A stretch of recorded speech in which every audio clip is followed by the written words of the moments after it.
کابل کې د میرمنو د لاسي صنایعو لپاره 2 ورځنی نندارتون جوړ شو.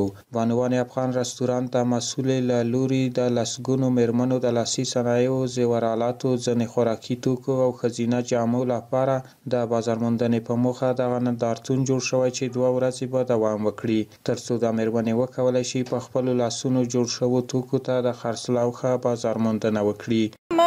ما تقریبا 5 سال است که رستوران دارم و در پلی رستوران خواستیم یک بازار جور کنیم برای بخش بانوان که خوشبختانه ما تونستیم امروز بازار خود افتتاح بکنیم که خیلی مورد استقبال مردم و خانمای تولید کننده و بخشای کاری ما بوده. ما خیلی خوشحال هستم از اینکه فروشات خوب داشتن، امروز مردم خیلی آمدن و بازار ما جمع جور بود انشالله.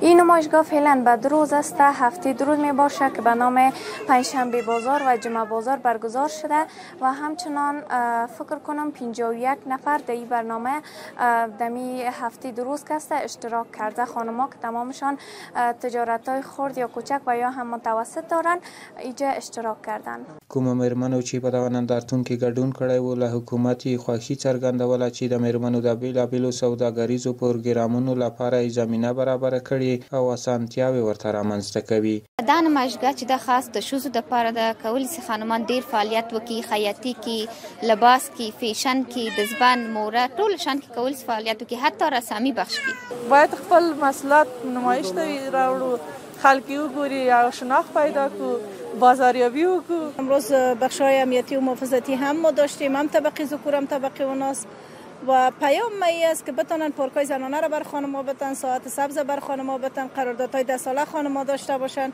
به خاطر که اینجا جای ما شخصی است، مقدر مشکلات دیدیم، مقدر جار جنجال فعلا داریم.